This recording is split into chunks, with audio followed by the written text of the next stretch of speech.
శశివర్ణం చతుర్భుజం ప్రసన్నవదనం ధ్యాయేత్ సర్వవిఘ్నోపశాంతయేత్. గురుర్బ్రహ్మా గురుర్విష్ణుః గురుర్దేవో మహేశ్వరః గురుః సాక్షాత్ పరబ్రహ్మ తస్మై శ్రీ గురవే నమః. వ్యాసాయ విష్ణురూపాయ వ్యాసరూపాయ విష్ణవే నమో వై బ్రహ్మనిధయే వాసిష్ఠాయ నమో నమః. కూజంతం రామ రామేతి మధురం మధురాక్షరం ఆరుహ్య కవితాశాఖాం వందే వాల్మీకికోకిలం. శ్రుతిస్మృతిపురాణానాం ఆలయం కరుణాలయం నమామి భగవత్పాదం శంకరం లోకశంకరం.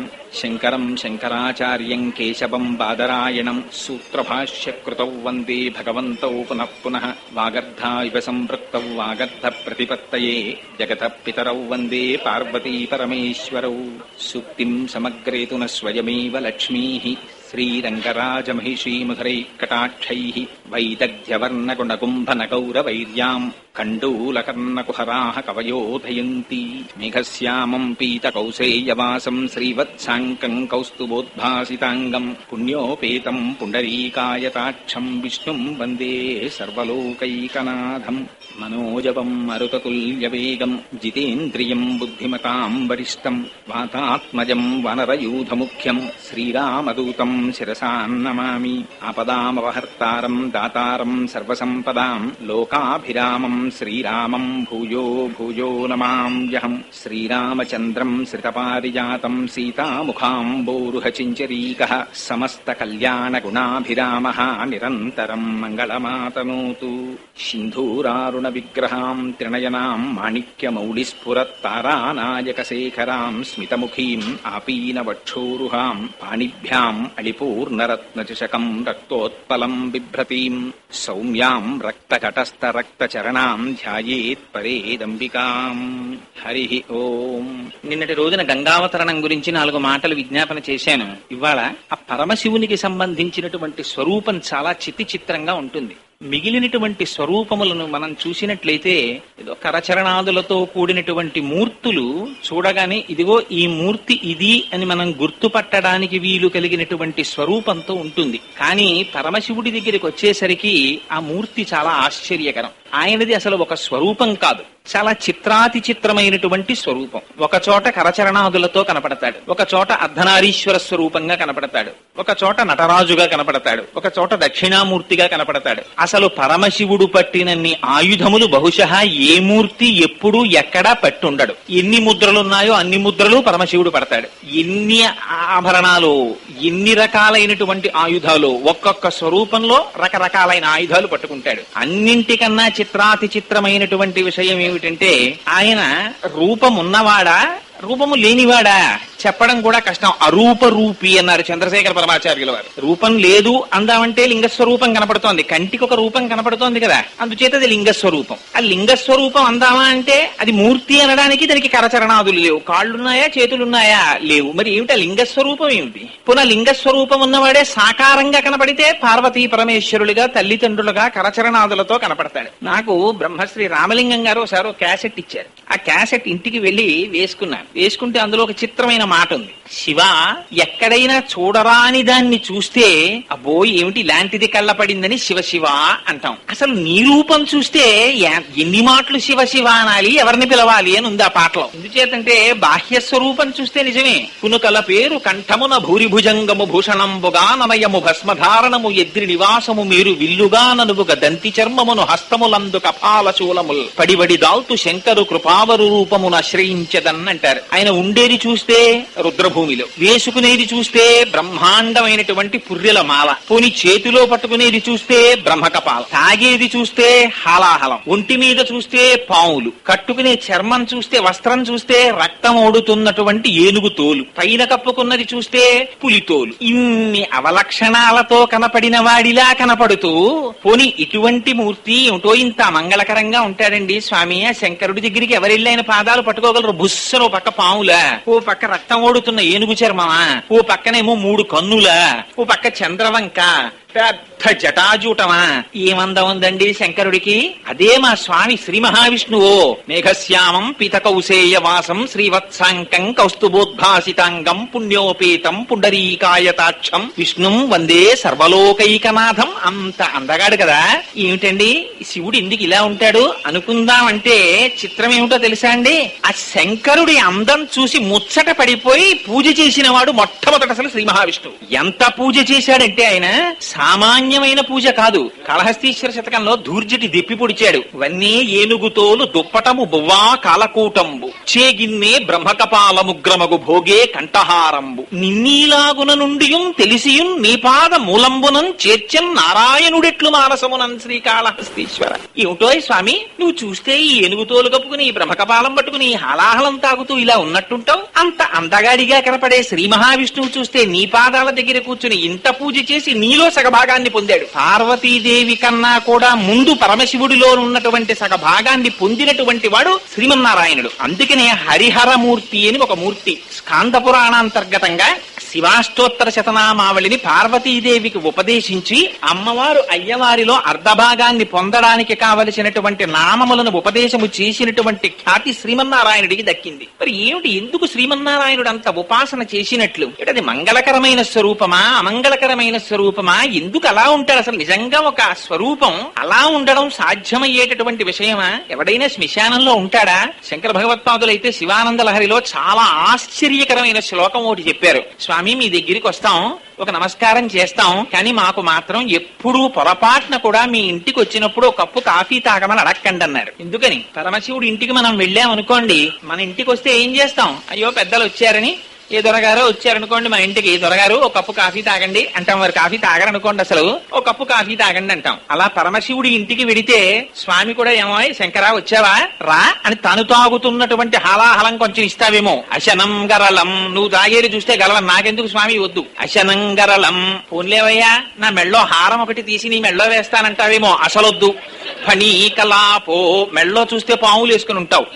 అశనంగరలం ఫణీకలాపో వసనం చర్మచ, పోన్లేవయ్యా నీకు బట్టలు జత పెడతానంటావేమో, ఓ ఏనుగు చర్మం ఓ పులి చర్మం ఇస్తావు నాకు, అసలొద్దు. వాహనం మహోక్ష, పోన్లేవయ్యా నీకో వాహనం ఇస్తానంటావేమో, ఎప్పటి నుంచి ఎక్కి తిరుగుతున్నావా ఎద్దు, అది అసలొద్దు నాకు. దానికి ఇప్పుడు స్పేర్స్ దొరుకుతాయో దొరకో కూడా అనుమానం, అందుకని అసలొద్దు. వాహనం మహోక్ష మమ దాస్యసి కిం కిమస్తి సింహో తవ పాజాంబుజ భక్తిమేవ దేహి, నాకేమీ వద్దు కానీ శంకరా నీ పాదముల యందు చెక్కు చెదరని భక్తిని ప్రసాదించు అని అడిగారు. ఏం నిజంగా శంకరుడంత కానివాడైతే ఆయన దగ్గర పుచ్చుకోవలసింది లేకపోతే, ఆయన అంత అమంగళ స్వరూపి అయితే శంకర భగవత్పాదులు పరమశివుని యొక్క పాదముల యందు భక్తి ఎందుకు అడిగారు? అది పరమశివుని యొక్క స్వరూపం అంటే. అది పైకి దొరికేది కాదు. పైకి చూస్తే ఒకలా ఉంటుంది, లోపల చూస్తే ఒకలా ఉంటుంది. అంత చిత్రమైనటువంటి శివస్వరూపం. ఆ శివస్వరూపంలో అన్నిటికన్నా చాలా గొప్ప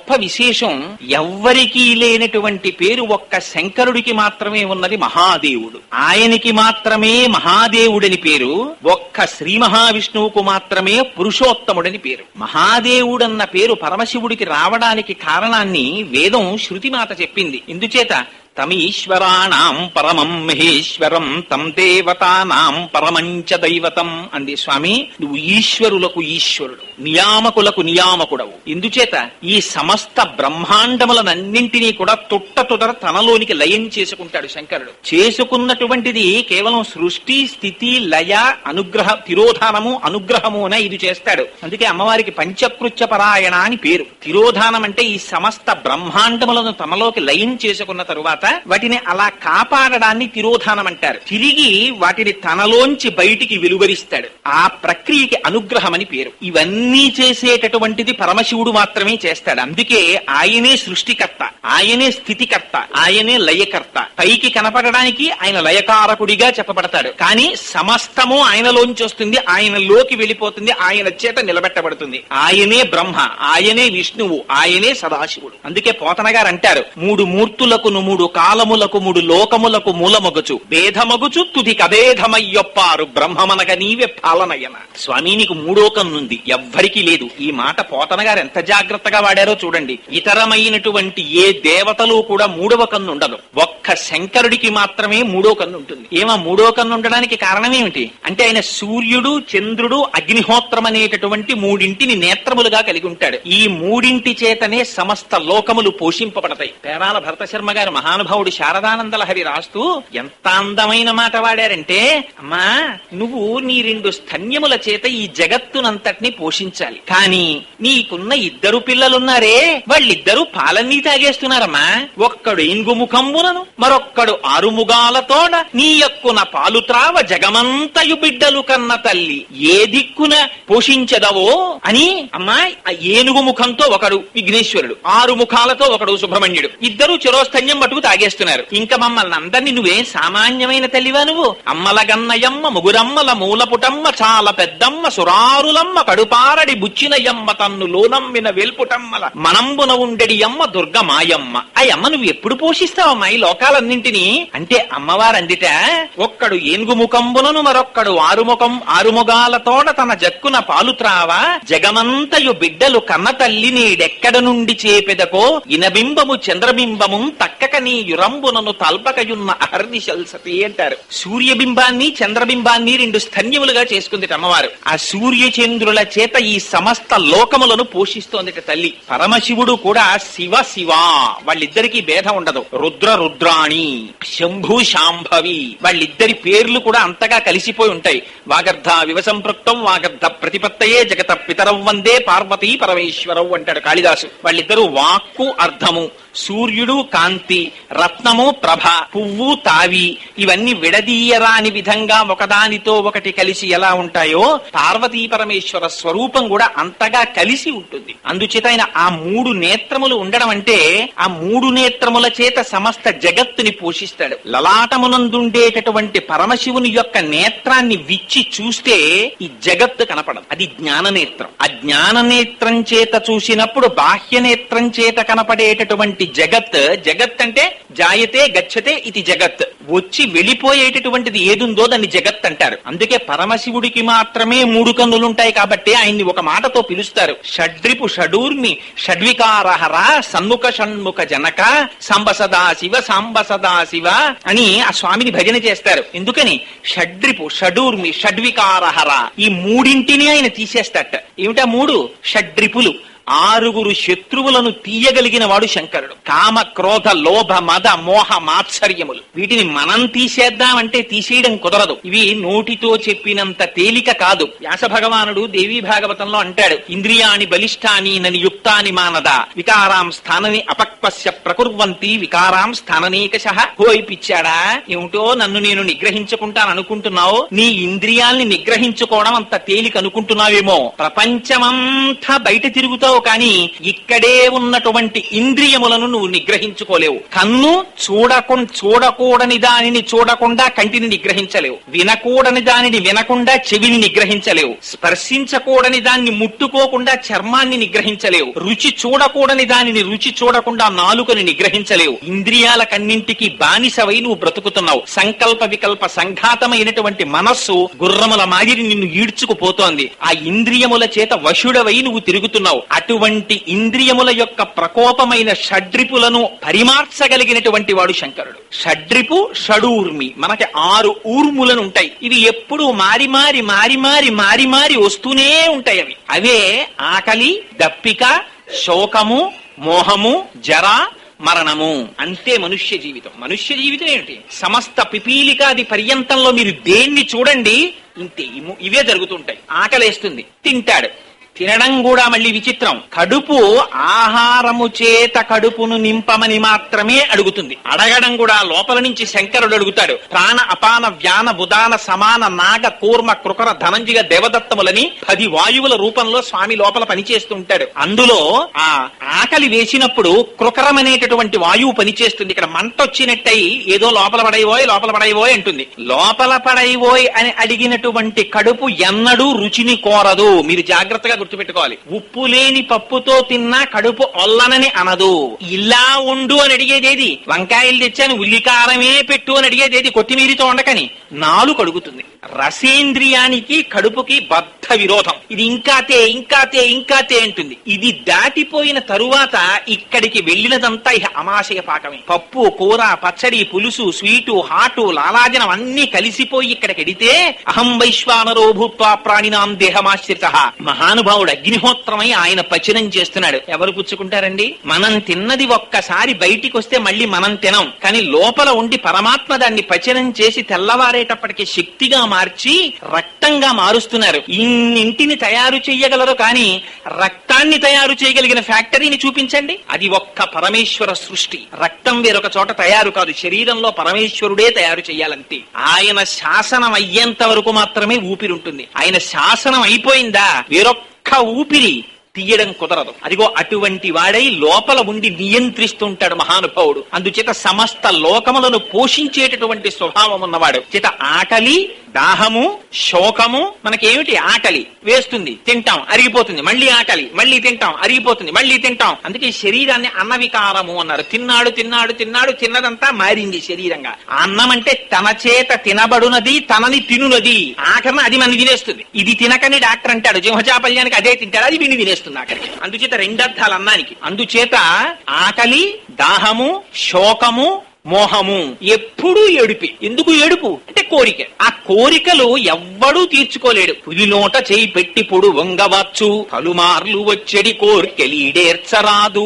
కొంకి ముళ్లను పరుచుకుని పొండవచ్చు, రంకు బుద్ధులు మాన రాదెట్లనైనా.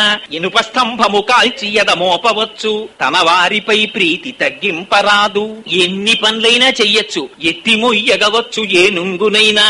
బంగారుపై ఆశ బాయంగరాదు. ఇవన్నీ ఎవడు తీర్చుకో ఎవ్వడికి తీరే కోరికలు కావు. ఈ కోరికల చేత ఎప్పుడు కోరిక తీరకపోతే శోకం, మోహం, అక్కర్లేని విషయాలన్నింటి వెనకాతలా తిరగడం. ఈ లోపల ప్రత్యాయాంతికతాహ పునర్న దివసాహ కాలో జగద్దక్షక లక్ష్మీస్తోజ తరంగ భంగ చపలా విద్యుచ్చలం జీవితం తస్మాన్ మాం శరణాగతిం కరుణయా తం రక్ష రక్షాధునా అంటారు శంకర భగవత్పాదులు. కాలం సూర్యోదయ సూర్యాస్తమయాల్లో నడిచేస్తుంది. ఈ శరీరానికి జర్జరీభూతం అయిపోతుంది. ఇది వృద్ధాప్యం వచ్చేస్తుంది. కదలమంటే కాలు కదలదు, చెయ్యి కదుపుదామంటే చెయ్యి కదపదు, చూద్దామంటే కన్ను చూడదు, వాసన చూద్దామంటే ముక్కు చూడదు, పూజ చేద్దామంటే చేతులు సహకరించవు. ఎప్పుడో రిటైర్ అయిపోయిన తర్వాత అప్పుడు పూజలు, పునస్కారాలు, పురాణాలు. కానీ ఎందుకండి ఇప్పటి నుంచి దూర్జటి ఏడిచాడు. దంతంబుల్ పడనప్పుడే, తనువుయం దారూఢయున్నప్పుడే, కాంతా సంఘము రోయనప్పుడే, జరాక్రాంతంబు కానప్పుడే, వింతల్ మేన చెరించునప్పుడే, కురుల్ వెల్వెల్ల కానప్పుడే, చింతింపన్వలమీ పదాంబుజములన్ శ్రీకాళహస్తీశ్వర.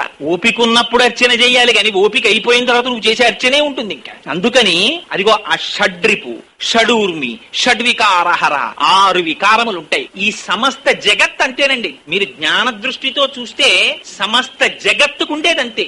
ఇంతకు ముందు ఎప్పుడూ లేదు, ఇప్పుడు వచ్చింది కొత్తగా. ఇప్పుడు 1959 ముందు కోటేశ్వరరావు అనబడేటటువంటి ఒక ఉపాధి లేదు, వచ్చింది ఇది కొత్తగా. పుట్టుకొచ్చిన ఉపాధి ఉండిపోతుందా? ఆ పుట్టినది ఉన్నది అసలు ఉండాలి కదా. ఏడవాలి శిశువు, ఎడిస్తే ఉన్నాడు వీడు. పుట్టినది, ఉన్నది, పెరిగినది, మార్పు చెందినది, తరిగినది, నశించిపోయినది. సమస్త జగత్ అంటే ఈ 6 వికారాలతోనే వెళ్ళిపోతుంటుంది. ఇంతకు ముందు లేదు. కొబ్బరి చెట్టు పుట్టింది, పెరిగింది, వికారం చెందింది, పడిపోయింది, నశించిపోయింది. జగత్తంతా వస్తుంటుంది, వెళ్ళిపోతుంటుంది, వస్తుంటుంది, వెళ్ళిపోతుంటుంది. వెనక ఉండేటటువంటి తెర శాశ్వతం, సినిమా అశాశ్వతం. అది వస్తుంది, వెళ్ళిపోతుంది బొమ్మ.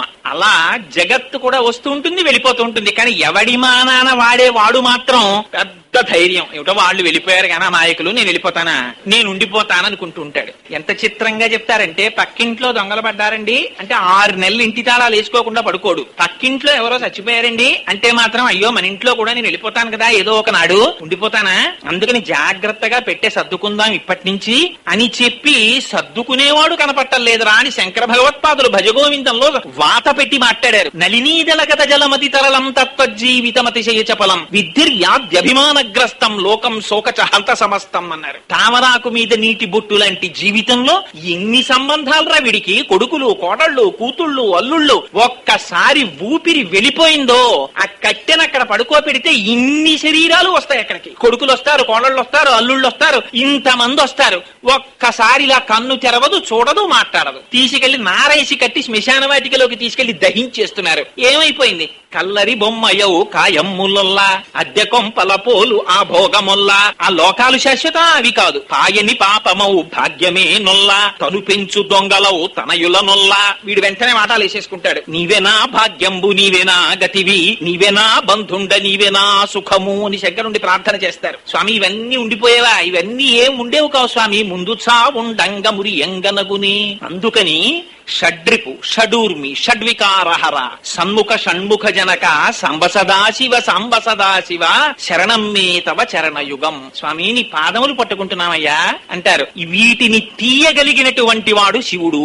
అందుకే పరమశివుడు ఇతరమైనటువంటి రాక్షస సంహారం చేయడు. శివుడు చేసేటటువంటి ప్రధానమైనటువంటి విజయాలు రెండు. ఒకటి కాముణ్ణి దహిస్తాడు. యమధర్మరాజు యొక్క వక్షస్థలమున తంతాడైన. సంసార సర్పదష్టానాం జంతునాం అవివేకినాం చంద్రశేఖర పాదాబ్జ స్మరణం పరమం పరమౌషధం అని మార్కండేయుడు స్తోత్రం చేస్తాడు. ఎక్కడెక్కడ ఆ సాంబ సదాశివుని యొక్క అనుగ్రహం కలుగుతుందో అక్కడక్కడ కాముడు పని చెయ్యడు. ఎక్కడెక్కడ కాముడు పని చెయ్యడో మన్మధుని యొక్క బాణములు పడలేదంటే గుర్తు పుట్టుక లేదు. యమధర్మరాజు యొక్క పాశము పడలేదంటే గుర్తు మరణము లేదు. పరమశివుని యొక్క పాదములు పట్టుకుంటే మళ్లీ తల్లిదండ్రుల మీద మన్మథ బాణములు పడి తాను పుట్టవలసిన అవసరం ఉండదు. మళ్లీ వేరొక్కసారి ఆ యమధర్మరాజు యొక్క పాశములు మెడలో వేసి లాగవలసిన అవసరము ఉండదు. పునరపి జననం పునరపి మరణం పునరపి జననీ జఠరే చయనం ఇహ సంసారే బహుదుస్తారే కృపయాపారే పహిమురారే అంటారు భజగోవిందంలో. ఇంతమంది ఎందరైరో తండ్రులెందరో తన వారులెందరో సుతులు మునిపిన్ని జన్మములు పొందినానో కటకటా తెలియజాలనయ్య గర్వినై పొంగి హరమిమ్మునిటులనే పూజించినాడా కరుణతో మెచ్చుము ఘనుడ నీవాడా. నీ పూజ చేయగా నెరరు మునులు నీ పూజ చేయగా నెరరు సురలు కావున నా బోటి కలుడు నీ పూజ కావించు నీ కోటి కమలాప్త తేజ. జ్ఞాన విద్యాభ్యాస గతి నే నిరుంగా జ్ఞానయోగంబుల జాడల నిరుగా ఇంపైన మీ భక్తి పెంపుల నిరుగా క్రోధ చిత్తుండను కుటిలాత్మకుండ సాధుత్వహీనుండ చపలేంద్రియుండ తిండిపోతునే కాని తెలివేమి లేదు దండిపాపినే కాని దయ ఏమి లేదు. హరశివ శంభో మహాదేవయనచు హరసాంబ శంభో మహాదేవయనచు ఈ రెండు మాటలనెవడు పఠించు పారిపోవును వాని పాపములంచు. పెద్దలు చెప్పగా వినిమది నమ్మి బుద్ధి తెచ్చుక మిమ్ము పొడగంటి సుమ్మి. ఎటుల రక్షించదో ఇంత దుష్టాత్ము ఎటుల రక్షించదో ఇంత పాపాత్ము. నాయన్న నా దొర నన్నేలువాడా నాయన్న నా దొర ననుగన్నవాడా. దినపోషక దేవ సర్వదేవేశ దానవ కులనాశ దాక్షాయణీశ. కామబాధల నన్ను కలగానియకు కామారి నన్ను బాసి కదలగాబోకు. దుర్గుణంబుల నన్ను తులగానియకు దుర్గేశ నన్ను రోషి కదలగాబోకు. వాదకేదంబులు వదలుట రోషి ఖేదమో దంబుల పొందుట తెలిసి. కాసు వీసాలపై కాంక్షలు లేక భాసురాంగుల మోహ పాశాల పడకుండా చేయుమితరంబులౌ సిద్ధులనొల్లా అని ఆ స్వామి పాదముల యందు భక్తి కావాలని ప్రార్థన చేస్తారు. ఇది ఏమిటి శంకరుడంటే ఆయన షడ్రుపి షడూర్మి షడ్వికారహర సన్ముఖ షణ్ముఖ జనక. అందుకని త్రినేత్రుడైనటువంటి సాంబ సదాశివుడైనటువంటి శంకరుడు ఆ మూడవ నేత్రం ఆయనకి అసహ్యకరంగా ఉండదు. శంకరుడు ఇలాంటి అందం ప్రపంచంలో ఎక్కడా ఉండదు. ఇంకా పోత పోసినటువంటి సౌందర్య రాశి శంకరుడంటే. శాంతం పద్మాసనస్థం శశిధరమకుటం పంచవక్త్రం త్రినేత్రం శూలం వజ్రంచ ఖడ్గం పరశు మోహయదం దక్ష భాగే వహంతం ప్రళయ హుతవహం అంబికావామ భాగే నానాలంకారయుక్తం స్ఫటికమణి నిభం పార్వతీశం నమామి అంటారు. స్వామి అంతటి అందగాడైన శంకర భగవత్పాదులు అంటారు శివానంద లహరిలో.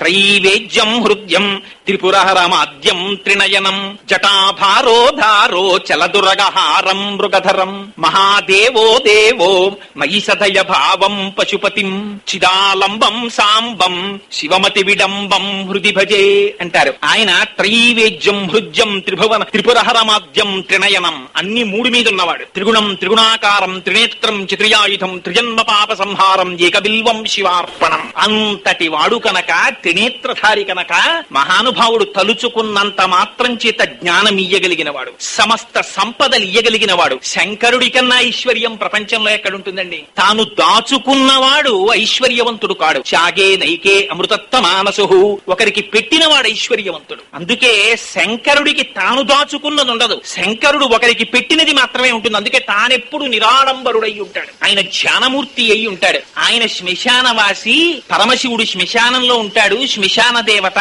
అందుకని ఆరాధనీయుడు కాదని అమాయకులైనటువంటి వాళ్ళు అంటూ ఉంటారు. శంకరుడు శ్మశానవాసి అయితే శ్మశానము కాని ప్రదేశాన్ని నాకు ఒకటి చూపించండి. ఇప్పుడు నేను మాట్లాడుతుంటే ఈ మైక్ లోంచి వచ్చేటటువంటి ధ్వని చేత అనేక సూక్ష్మజీవులు చచ్చిపోతున్నాయి. నేను ఇప్పుడు ఇక్కడ నడిచి వేదిక మీద కూర్చున్నప్పుడు కొన్ని సూక్ష్మజీవులు చచ్చిపోయాయి. మీరు కూర్చుంటే మరణించాయి, గాలి వీస్తే మరణించాయి, మీరు తింటే మరణించాయి, మీ లోపల పచనం అవుతుంటే మరణిస్తున్నాయి. ప్రతి చోట శంకరుడు తాండవిస్తూనే ఉన్నాడు. అందుకే శంకరుడు నటరాజమూర్తి అయి ఉంటాడు. ఆయన లేని చోటు ఉండదు, ఆయన సర్వవ్యాపి అనంతుడై ఉంటాడు. అందుకే ఆయనకి ఇంకొక పేరు లేదు, శివ అని పిలిచారు ఆయన్ని. శివ అంటే సర్వమంగళ స్వరూపమైనటువంటి వాడు. శివ అంటే శం ప్లస్ ఈ ప్లస్ వా శివ. శం అంటే నిరతిశయమైనటువంటి సుఖమును ఆనందమును ఇయ్యగలిగినటువంటి వాడు. ఈ సాధకుడైన పురుషుడు. వా అమృత శక్తి. ఎవరు సాధకుడైన పురుషుడున్నాడో వాడికి అమృతత్వము వంటి ఆనందమును ఇయ్యగలిగినటువంటి పరమాత్మ స్వరూపుడు ఎవరున్నాడో వాడు పరమశివుడు. ఆయన ఇటువంటి వాడు. మీరు ఆయనకి ఏమిస్తారు? మీరు ఆయనకి ఏమి ఇవ్వక్కర్లేదు. శివానంద లహరిలో శంకరాచార్యులు వారు అంటారు, పరమశివుడికి నువ్వివ్వడం ఏమిట్రా? ఆయనకి నువ్వివ్వగలిగింది ఏం లేదు శంకరుడి దగ్గర. కరస్తే హేమాద్రౌ గిరిశ వికటస్తే ధనపతౌ గృహస్థే స్వర్భూజామరసురభి చింతామణిగణే శిరస్తే ఫాలాంశౌ చరణ యుగళస్తే అఖిల శుభౌ కమర్థం దాస్యేహం భవతు భవదర్థం మమ మనః అంటారు. శంకరుడికి మనమేమి ఇవ్వగలం? ఆయనకి కరస్తే హేమాద్రౌ. శంకరుడికి ఒక చేతిలో బంగారు కొండ ఉంది. స్వామి, నీ చేతిలో బంగారు కొండ ఉంది కానీ ఏ రాత్రిలో రూపాయి కావలసి వస్తే ఇది పట్టుకెళ్లి మారువాడి దగ్గర అప్పెట్టి తెచ్చుకోలేవుగా, అందుకని నా దగ్గర డబ్బు రెడీగా ఉంది స్వామి ఇస్తానంటావేమో. గిరిశ వికటస్తే ధనపతౌ. నవ నిధులకు అధిపతి అయిన కుబేరుడు శంకరుడి పాదముల దగ్గర కూర్చుని ఉన్నాడు. ఆయనకి ఎప్పుడన్నా అవసరం వస్తుందేమో అని. ఆయనకు వస్తుందా? కరస్తే హేమాద్రౌ గిరిశ వికటస్తే ధనపతౌ గృహస్థే స్వర్భూజామరసురభి చింతామణిగణి. కామధేనువు, కల్పవృక్షము, చింతామణులతో నిర్మింపబడిన గృహము పరమశివుడు. చింతించినంత మాత్రం చేత కోరికలు తీరుస్తుంది. శంకర భగవత్పాదులు సౌందర్యలహరిలో అంటారు, నఖైర్నాక స్త్రీణాం కరకమల సంకోచసిభిః తరూణాం దివ్యానాం హసతి యువతే చండిచరణౌ ఫలాని స్వస్యేప్యః కిసలయకరాగ్రేణ దదతౌ దరిద్రేభ్యో భద్రాం శ్రియమనిశమాత్మాయ దదతౌ. కల్పవృక్షం దగ్గరికి వెళ్ళి ఇంకా ప్రార్థన చేస్తే అది పువ్వు పూసి పండు పండి కోరిక తీరుస్తుంది. మరి మా అమ్మో, ఆవిడ చింతామణి పాణిగ్రాహి మా స్వామి, ఆవిడ అమ్మవారి చెయ్యి పట్టుకున్నాడు మా సాంబ సదాశివుడు. చింతించినంత మాత్రం చేత కోరికని తీర్చే లక్షణం మా అమ్మకుంది. అటువంటి అమ్మకి పతి మా స్వామి. అటువంటి వాడు చింతామణి గృహంలో ఉన్నటువంటి వాడు. కామధేనువు, కల్పవృక్షము ఆయన కాళ్ళ దగ్గర ఉన్నాయి. ఆయనకు నువ్వేమిస్తావురా?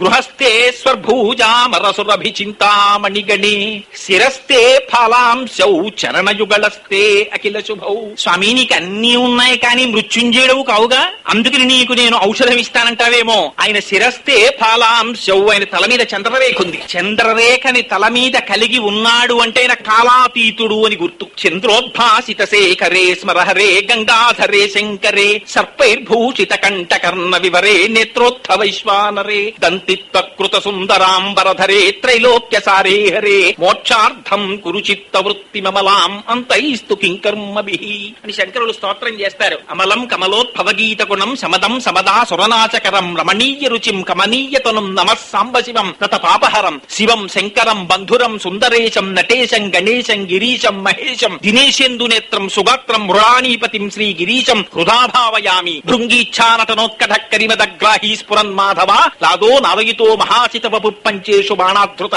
సత్వక్ష సమనోవనేషు నపునః సాక్షాన్ మదీయే మనో రాజీవే భ్రమరాధిపో విహరతాం శ్రీశైలవాసీ విభు. ఆయన దేవతా సార్వభౌముడైన శ్రీశైలే స్వర్ణశృంగే మణిగణరచితే కల్పవృక్షాలి సీతే స్ఫీతే సవర్ణ రత్న స్ఫురిత నవగృహే దివ్యపీఠే శుభార్హే ఆసీన సోమచూడ సకరుణనయన సంగన స్మీర వక్త శంభుశ్రీ భ్రమరీశ ప్రకటిత విభవో దేవతా సార్వభౌమ అని పిలిచారు ఆయన్ని. అటువంటి మహానుభావుడు ఆయనకి నువ్వేమిస్తావురా? శిరస్తే ఫలాంశౌ చరణయుగళస్తే అఖిల శుభౌ. ఆయన పేరే శివుడు. నమశివాభ్యాం అశుభాపహాభ్యాం పరస్పరాశ్లిష్టవపుర్ధరాభ్యాం నగేంద్ర కన్యా వృషకేతనాభ్యాం నమో నమః శంకర పార్వతీభ్యాం. నమ శివాభ్యాం అశుభాపహాభ్యాం రావలసినటువంటి అశుభం ఏదైనా ఉంటే ఆ రోజున తనకి తెలియకుండా అనుకోకుండా పరమశివునికి సంబంధించినటువంటి ఒక కార్యం మీద బయలుదేరుతాడు. అరే రే వీడు శివకార్యం మీద వెడుతున్నాడు రా, వీడికి ఇవాళ భయంకరమైన ప్రమాదం జరగాలి. పరమశివుట్ట దాన్ని జరగకుండా చెయ్యడం సాధ్యం కాదు, ఎందుకంటే కర్మఫల ప్రదాత కర్మ ఇవ్వాలి. కానీ భూమి మీద పడి కాళ్ళు చేతులు విరిగిపోయి హాస్పిటల్లో ఉండవలసిన వాణ్ణి కేవలం స్కూటర్ మించి కింద పడి దెబ్బలు తగిలి హాయిగా మనవడితో ఆడుకునేటట్టుగా చేసేస్తాట. యాక్సిడెంట్ జరగలేదా? జరిగింది. పడలేదా? పడ్డాడు. దెబ్బలు తగలేదా? తగిలేయి. కానీ సంతోషంగా ఉన్నాడు. నమశివాభ్యాం అశుభాపహాభ్యాం. అశుభాన్ని తీసి శుభాన్ని ఇచ్చేస్తాట పరమాత్మ. ఆయన శాసనాన్ని ఎవరు ధిక్కరించగలరు గనక అంతటి వాడు శంకరుడంటే. అందుకని చరణయుగళస్తే అఖిల శుభౌ, శంకరుడి పాదాల దగ్గర ఉంటాయట శుభాలన్నీ. అందుకే ఆయనకి శంకర అన్నారు. శంకరోతీతి శంకర, శుభములను చేసేవాడు శంకరుడు. ఒక ఇంట్లో ఉపనయనం జరగాలన్నా, ఒక ఇంట్లో వివాహం జరగాలన్నా, ఒక ఇంట్లో షష్ఠి పూర్తి జరగాలన్నా, ఒక ఇంట్లో దీర్ఘాయుర్దాయంతో ఉండాలన్నా పరమశివుని పాదపు వేలు ఇలా కదిలితే వచ్చి మంగళతోరణమై ఇంటికి పట్టుకుంటుంది. చరణయుగళస్తే అఖిల శుభౌ కమర్థం దాస్యేహం భవతు భవదర్థం మమ మనః. స్వామి నేను నీకేమి ఇవ్వగలను? నేనేమీ ఇవ్వలేను. నా మనస్సుందే దాన్ని తీసేసి నీ పాదాల దగ్గర పెట్టేస్తున్నాను. ఎన్ని రకాలుగా వేడుకున్నారో శంకరాచార్యులు వారు. స్వామి ఎలాగైనా నా మనస్సులోకి నువ్వు ప్రవేశించవయ్యా అని అడగడానికి మహానుభావుడు మనకి దారి నేర్పడం కోసం శంకరులకి భక్తి లేకనా, శంకరులకి జ్ఞానం లేకనా, మహానుభావుడు మన నిత్యం ఏ శ్లోకములను చెప్పుకుని తరించిపోవాలో వాటిని మన కోసమని అందించినటువంటి మహాపురుషులు శంకర భగవత్పాదులు. అందుకే శంకర భగవత్పాదుల యొక్క చిత్రపటం లేని ఇల్లు ఉండకూడదు ఆంధ్రదేశంలో. ఆంధ్రదేశం ఏమిటి, ఎక్కడైనా సరే శంకర భగవత్పాదుల యొక్క చిత్తరువు ఉండి తీరాలి. మహానుభావుడు సనాతన ధర్మాన్ని నిలబెట్టిన వారు శంకర భగవత్పాదులు. శృతి స్మృతి పురాణానాం ఆలయం కరుణాలయం నమామి భగవత్పాదం శంకరం లోకశంకరం. ఏ మహానుభావుని యొక్క పాదములకు నమస్కరించినంత మాత్రం చేత శృతి స్మృతి పురాణములు ఏ రకమైనటువంటి ఇతర అర్థములు గోచరించకుండా సక్రమంగా భాషిస్తాయో అటువంటి శక్తిని ఇయ్యగలిగినటువంటి జగదాచార్యుడు శంకరుడు. అందుకని అదిగో అంతటి శక్తి కలిగిన వాడవయ్యా అని చెప్పడానికి త్రినేత్రుడు అని పిలిచారు స్వామిని. సరే, ఇంకా ఒక్క నామమే పట్టుకుంటే కష్టం గనక అందుకని స్వామి పైకి చూడడానికి ఏమిటో అందరిలా కాకుండా బేసి కన్నుల వాడు 3 కన్నులతో ఉంటాడన్నట్టు అనిపిస్తుంది. కానీ 3 కన్నులతో ఈ సమస్త జగత్తుని పోషిస్తూ ఉంటాడు. ఆయన జ్ఞానం ఇస్తూ ఉంటాడు, మోక్షం ఇస్తూ ఉంటాడు. అందుచేతనే మహానుభావుడు శంకరుడు త్రినేత్రుడయ్యాడు. ఆయన వ్యోమవత్ వ్యాప్త దేహాయ. ఆయన జుత్తు చూసినట్టయితే ఆయన్ని వ్యోమకేశుడు అని పిలిచారు. శంకరుడి తత్వం తెలుసుకోవడం చాలా ఆశ్చర్యంగా ఉంటుంది. ఆయన్ని చూస్తే ఆకాశం అంతా నీ జటాజూటం ఉంది అన్నారు. జుత్తుట పరమశివుడిది ఆకాశం అంతా నిండిపోయి ఉంటుందిట. ఇవిడ అంత తలకాయ ఎవరికైనా ఉంటుందా అండి? అంటే వ్యోమకేశుడు అన్న అర్థం ఎందుకు చెప్పారంటే ఆకాశము శబ్దములకు ప్రతీక. పంచభూతములలో ఒకటైనటువంటి ఆకాశములోంచి శబ్దములోంచి సమస్తం పుట్టింది. అందుకే శంకరుడి కుడి చేతిలో ఢమరుకు ఉంటుంది. ఆ ఢమరుకని మొట్టమొదట 14 సార్లు మురుగించాడు ఆయన. అందులోంచి మాహేశ్వర సూత్రములు వచ్చి అందులోంచి సమస్త సాహిత్యము వాంగ్మయము పుట్టాయి. అందుకని వాంగ్మయానికి అంతటికీ కూడా దిక్కు పరమశివుడు. ఆయన పాదములు పట్టుకుంటే తప్ప జ్ఞానం భాషించదు. ఎవరు శంకరుని పాదములు పట్టుకుంటారో అటువంటి వారికి మాత్రమే పూర్ణమైన జ్ఞానం వస్తుంది. అందుకే పోతన గారు చూడండి, భాగవతం చెప్పుకున్నది విష్ణు కథ. ఆయన ఇలవేల్పు దుర్గాదేవి. ఆయన పుట్టింది పరమశైవ కుటుంబం. ఆయన చెప్పుకున్నది విష్ణు కథ. ఆయన చెప్పింది పలికెడిది భాగవతమట పలికించు విభుండు రామభద్రుండట నే పలికిన భవహరమగునట పలికెద వేరొండు గాథ పలుకగనేలా. పోతన గారు చిరస్థాయిగా ఉండిపోవడానికి కారణం ఏమిటో తెలుసా అండి? అంత శివ కేశవ అభేద తత్వాన్ని చూపించారు ఆయన. పోతన గారు దశమస్కంధం రాసుకుంటున్నారు. పోతన గారు సొంతంగా రాసుకున్న పద్యం కాదది. దశమస్కంధం రాసుకుంటూ అనుభవించారు. వ్యాసుల వారు అనుభవించిన కన్నా కూడా ఎక్కువ అనుభవించారు పోతన గారు కృష్ణలీలల్ని. అందులో ఒకనాడు తల్లి చిన్న కృష్ణుడికి గజ్జెలు పెట్టింది కొత్తగా. ఆ కృష్ణుడు పాక్కుంటూ ముందుకెడుతున్నాడు. కొత్తగా గజ్జెలు పెట్టబడినటువంటి కాళ్లేమో ముందుకి పాకుతుంటే కాళ్లు గల్లుమనేవి. కాళ్లకి గల్లుమనేటప్పటికి అమ్మో నా వెనకాతలు ఏదో వస్తోందని 2 అడుగులు పాకడం, వెనక్కి తిరిగి అమ్మ వంక చూసుకునేవాడు. ఎందుకని పిల్లలకి ఏదొచ్చినా అమ్మే రక్షకురాలు. వెనక్కి తిరిగి చూసేవాడు. అమ్మ అనేది నవ్వి ఏమిటో ఇంత పిరికివాడు ఇంత మాయకుడి కృష్ణుడు పాపం తన కాళ్ళ గజ్జలు గల్లు అంటుంటే భయపడిపోయి వెనక్కి తిరిగి చూస్తున్నాడు అనుకునేది. ఆ కుంతీదేవి దిప్పి పొడిచింది, కృష్ణ నీ భయాన్ని చూసి భయానికి భయం వేసిందండి. శ్రీకృష్ణ యదుభూషణ నరసక శృంగార రత్నాకర లోకద్రోహి నరేంద్ర వంశదమన లోకేశ్వర దేవత నీక బ్రాహ్మణ గోగణాత్యహరణ నిర్వాణ సంధాయక నీకున్ మృక్యద త్రుంపవే భవల తల్లిచాను కంపానిధి అని స్తోత్రం చేసింది ఆయన్ని. ఆ కృష్ణ పరమాత్మ ముందుకి వెడుతుంటే గజ్జలు గల్లు గల్లు గల్లు అన్నాయి. అన్నాయి. అనేసరికి కొంచెం ముందుకెళ్లి అమ్మోన వెనకాతలు ఏదో వచ్చేస్తోందని మళ్ళీ వెనక్కి తిరిగాడు. అమ్మ పకపకా నవ్వుతోంది. అమ్మోన వెనకాతలు ఏదో వచ్చేస్తోందని గబగబ గబగబ పాక్కుంటూ అమ్మ దగ్గరికి వచ్చేస్తున్నాడు. గబగబా పాకడంలో కాలి గజ్జలు కూడా గల్లు గల్లు గల్లు గల్లు గల్లు గల్లు అన్నాయి. గబగబా పాక్కుంటూ వచ్చి అమ్మ ఒళ్ళో గభాలన పడిపోయాడు. పడిపోతే ఆ పిచ్చి తల్లి యశోద, అందుకే అమ్మ అంతలా పిచ్చితనంతో పెంచింది కాబట్టి ఇవాళ వెంకటాచలంలో ఒకడు మాత అయ్యింది తల్లి. యశోదమ్మ పొంగిపోయి, అయ్యో కృష్ణ నీ కాళ్ళ గజ్జలు కట్టాను నాన్న అని ఆ కాలు తీసి చేతిలో పెట్టుకుని ఇలా ఇలా మోగించి చూపించింది. కృష్ణ చూసావా గజ్జలు రా, భయం లేదని. ఏం పాదాలండి ఆ పాదాలు? అవి దర్శనం చేద్దామంటే దొరకనటువంటి పాదాలు. ఆ చేతులేం మామూలు చేతులా స్వామివి? ఆదిన్ శ్రీసతి కొప్పుపై తనువుపై సంసోత్తరీయంబుపై పాదాబ్జంబులపై కపోలతటిపై పాలిండ్లపై నూత్న మర్యాదం చెందుకరంబు క్రిందకుట ఆపైనాకరంబుంట మేల్ కాదే రాజ్యము గిజ్జమున్ చటతమే కాయంబు నాపాయమే అన్నాడు బలిచక్రవర్తి. అటువంటి చేతులు, అటువంటి పాదముల పాదములు బ్రహ్మ కడిగిన పాదము, బ్రహ్మము తానిని పాదము అని పొంగిపోయారు అన్నమాచార్యుల వారు. అటువంటి పాదాన్ని చేతిలో పట్టుకుని చూడటమా, ఎంత అదృష్టవంతురాలా యశోద అని చూపిస్తే ఏమీ ఎరగని వాళ్ళే వెళ్లి మట్టిలో ఆడుకుంటున్నట్ట.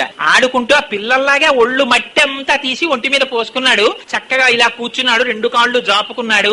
అమ్మ మంచి పట్టుపుట్టం కట్టింది, ఒళ్ళంతా నగలు పెట్టింది. గజస్నానం అంటారు, పిల్లల్ని తల్లులు దెబ్బలాడుతుంటారు. ఒరే నీది ఏనుగు స్నానం రా, ఇలా స్నానం చేయించి వదిలేనో లేదో మళ్ళీ మట్టి పోసేసుకున్నావు రా అని బాధపడుతుంటారు పాపం. ఆ మట్టి గుప్పిళ్లతో తీసి చక్కగా ఇలా పోసేసుకుంటున్నాడు. పోసేసుకుంటుంటే పోతన గారికి ఎటువంటి దర్శనమైందో తెలుసా అండి?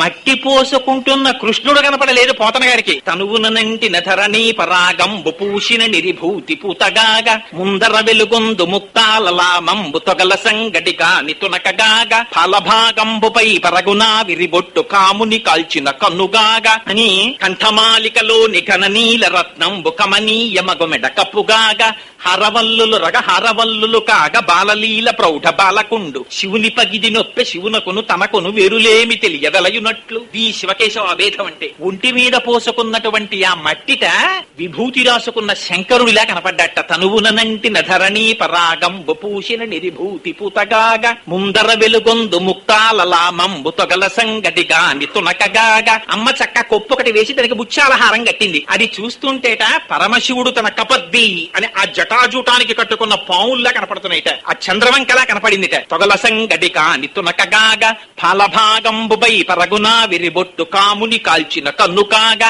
అమ్మ చక్కటి ఆవిరిబొట్టు లలాటమునందు పెట్టింది. అది చూస్తే మన్మధుణ్ణి కాల్చేసిన మూడో కన్నులా కనపడుతోంది నాకన్నారు. కాముని కాల్చిన కన్నుగాగా కంఠమాలికలో నిఘన నీల రత్నంబు కమనీయ మగుమెడ కప్పుగాగా. అమ్మ మెళ్ళో పెద్ద హారం వేసి దానికి నీల పతకం వేసింది. ఆ కాంతి కంఠానికి కొడుతుంటే నీలకంఠుళ్లా కనపడుతున్నాడు నాకన్నారు. హారవల్లులు రగహరవల్లులు కాగ బాలలీల ప్రౌఢ బాలకుండు. ఆ మెడలో వేసినటువంటి ముత్యాల హారాలు చూస్తే శంకరుడు మెడలో వేసుకున్న పావుల్లా కనపడుతున్నాయిట.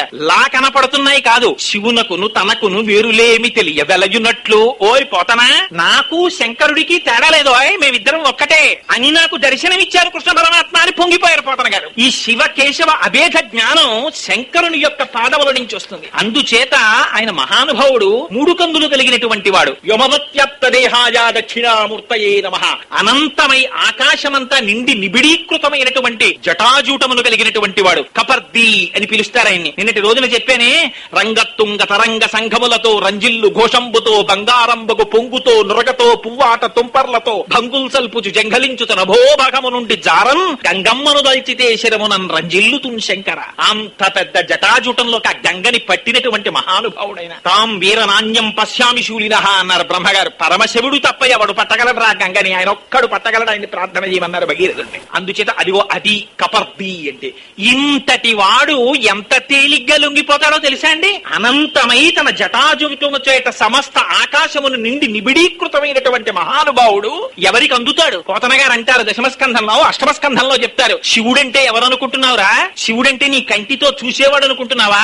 నీ జ్ఞానంతో తెలుసుకుందాం అనుకుంటున్నావా? అగ్ని ముఖంబు పరాపరాత్మకమాత్మ కాలంబు గతి రత్నగర్భ పదము శ్వశనంబు నీ యూర్పు రసన జలేషుండు దిశలు కర్ణంబులు దివము నాభి సూర్యుండు కన్నులు శుక్లంబు శలిలంబు జఠరంబు జలధులు చెదలు శిరము సర్వౌషధులు రోమచయము శల్యంబులద్రులు మానసమృతకరుండు ఛందములు ధాతువులు ధర్మసమితి హృదయము ఆస్య పంచకము పరిషదాహ్వయంబు అయిన నీరూపు సదసత్వమై శివాఖ్యయై స్వయం జ్యోతి అయ్యొప్పు అజ్జమగుచు అన్నారు. అటువంటి శంకరుణ్ణి తెలుసుకోగలిగినటువంటి వాడెవరు? అంతటి పరమశివుడు ఎంత ఎంతగా లొంగిపోతాడో తెలుసా అండి. పాశుపతాస్త్రం కోసమని అర్జునుడు వెళ్లి తపస్సు చేశాడు. తపస్సు చేస్తే తండ్రికి ముచ్చటేస్తుంది చూసారా. నాన్నగారండి బ్రహ్మాండమైన మల్లయోధుడైనటువంటి తండ్రి దగ్గరికి ఏ 6వ క్లాసో చదువుకుంటున్న పిల్లాడొచ్చి, నాన్నగారండి నేను కూడా స్కూల్లో ఎక్సర్సైజ్ చేస్తున్నానన్నాడు అనుకోండి. తండ్రి గారు స్నానానికి ఎడుతూ పెడుతూ, రారా చూద్దాం మన ఇద్దరం ఎంత నేర్చుకున్నావో చూస్తానంటే ఆ పిల్లవాడు తండ్రితో కుస్తీ పట్టాలన్న సంతోషంతో ఎగిరి తండ్రి గారిని ఒక్క దెబ్బ కొట్టి గట్టిగా కౌగిలించుకుని ఏడి చేస్తూ ఎలా అయినా సరే తండ్రిని ఓడించేయాలని కింద పడిపోయి మీద పడిపోయింది గుద్దేస్తే ఆ తండ్రి ఎంత సంతోషపడిపోతాడో, తన బలాన్ని చూపించి నొక్కేస్తాడా. వాడు చేస్తున్న ప్రక్రియను చూసి మురిసిపోతాడు. అలా అసలు పాశుపతాస్త్రం ఇస్తే ఎలా ప్రయోగిస్తాడో చూద్దామని తాను కూడా ఏమీ తెలియనటువంటి వాళ్ళ ఒక అడవి పందిని సంహరించడానికి వచ్చిన కిరాతుల్లో వచ్చాడు. వస్తే ఆ బాణాలు తీసేశాడు, గాంధీవం తీసేశాడు, అన్ని తీసేశాడు. ఏం చేస్తాడో చూద్దాం అనుకున్నాడు. పిల్లాడు తండ్రి మీద కోపంతో తిరగబడిపోయినట్టు కోదండంబుల నిట్టులుండరు జటాకోటీరముల్ కుక్షి వక్షోదేశంబుల నంసభాగముల సక్రోధంబునం వేయుచున్ రోదోంతంబుల నట్టహాసముల నార్పుల్ పిక్కటిల్లంగా బహాదర్పంబున మల్ల సంగరము సేయంజొచ్చిరి రుద్రార్జునులు అంటారు కిరాతార్జునీయంలో. ఆ లేచి కోపం వచ్చి కోదండం తీసి పరమశివుని యొక్క శిరస్సు మీద ఒక్క ప్రహారం చేశాడు. దెబ్బతిన్నాడు మహానుభావుడు. పొంగిపోయాట. ఓర్ని ఎంత పరాక్రమం చూపించావురా అని ఒక్కసారి తన స్వరూపాన్ని మంగళప్రదంగా దర్శనమిచ్చాడు. పొంగిపోయాడు అర్జునుడు. ఎంత సులభుడో చూడండి. స్తోత్రం చేశాడు. స్వామి ఎంత అదృష్టమయ్యా, నిన్న నేను జటాజూటం మీద ప్రహారం చేసిన వాణ్ణి. శ్రీకంఠలోకేశ లోకోద్భవస్థాన సంహార హారీ మురారి ప్రియాచంద్రధారీ మహేంద్రాది బృందారకానంద సందోహ సంధాయి పుణ్యస్వరూప విరూపాక్ష దక్షాధ్వరధ్వంసకాదేవ నీదైన తత్వంబు భావించి బుద్ధి ప్రధానంబు కర్మంబు విజ్ఞాన మధ్యాత్మయోగంబు సర్వక్రియాకారణం వంచు నానా ప్రకారంబులన్ బుద్ధిమంతుల్ విచారించుచో నిన్ను భావింతురీశాన సర్వేశ్వర సర్వ సర్వజ్ఞ సర్వాత్మక నిర్వికార ప్రభావా భవానీపతి నీవు లోకత్రయీవర్తనంబుల్ మహావాయు ఖాతాగ్ని సోమర్కతోయంబులంజేసి సంసార చక్రి క్రియాయంత్రవాహుండవై వైతాది దేవాది దేవా మహాదేవా నిత్యంబు అత్యంత యోగ స్థితి నిర్మల జ్ఞాన దీప ప్రభాజ్వాల విధ్వస్త నిస్సార సంసార మాయాంధకారుల్ జిత క్రోధ రాగాది దోషుల్ యతీంద్రుల్ యతాత్ముల్ భవత్పాద పంకేరు హజ్జాన ఢిండీర ధారానుభూతిన్ సదా తృప్తులైరవ్యయ భవ్యసేవ్య భవ భార్గ భర్గ భట్టారకాగత్స కృత్సాది నానా మునిస్తోత్ర దత్తావధానాల లాటేక్షణోగ్రాగ్ని భస్మీకృతానంగ భస్మాను లిప్తాంగ గంగాధర నీ ప్రసాదంబులన్ సర్వ గీర్వాణ గంధర్వులున్ సిద్ధ సాధ్యోరగేంద్ర మహేంద్రాదులైరీశ్వర విశ్వకర్త సురాభ్యర్జిత నా అభ్యర్థితంబుల్ ప్రసాదింపు కారుణ్యమూర్తి త్రిలోకైకనాథ మహాదేవదేవ నమస్తే నమస్తే నమస్తే నమః అని పాదాల మీద పడిపోయాడు. అంతటి సులభుడా మహానుభావుడు, అంతటి వ్యోమకేశుడు. మార్గావర్తిత పాదుకా పశుపతే రంగస్య కూర్చాయతే గండూషంబు నిషేచనం పురరిపోర్ దివ్యాభిషేకాయతే కించిత్ భక్షిత మాంసశేష కపళం నవ్యోపహారాయతే భక్తి కిం నకరోచ్చహో వనచరో భక్త్యావతంసాయకేని పొంగిపోయారు శివానంద లహరిలో శంకర భగవత్పాదులు. అంతగా లొంగిపోయేటటువంటి స్వభావం ఉన్నవాడు. అటువంటి శంకరుడు మెడలో ఎక్కడ చూసినా బ్రహ్మాండమైనటువంటి పుర్రెల మాల ధరిస్తాడు. ఏమా పుర్రెల మాల? ఆయనకి తలుచుకుంటే ఓ కాసు బంగారం పెట్టి ఆయనకి మెళ్ళో గొలుసు చేయించేవాడే లేడా? నిజంగా శంకరుడు ఏమీ లేకలా పాములతో కనపడితే మా దొరగారు చాలరు స్వామి చేయించుకో అని గొలుసు చేయించి ఇవ్వడానికి. కానీ ఏ శంకరుడికి ఇచ్చే భక్తులే లేరా? ఎందుకు అలా ఉంటాడు ఆయన అంటే అది ఆయన స్వభావం. ఆయన బ్రహ్మమస్తకావలి నిబద్ధతే నమః శివాయ అనే నక్షత్రమాలా స్తోత్రంలో స్తోత్రం చేశారు శంకర భగవత్పాదాచార్యులు. ఎందరో బ్రహ్మలు వస్తుంటారు, ఆ బ్రహ్మలందరూ పుడుతూ ఉంటారు. సృష్టి చేయబోయ్ అంటాడు పరమశివుడు, ఆయన సృష్టి చేస్తాడు. చిట్ట చివర ఆ బ్రహ్మగారికి కూడా ఆయుర్దాయం తీరిపోయి వెళ్లిపోతాడు. అయ్యో ఈయన కూడా వెళ్ళిపోవడమా?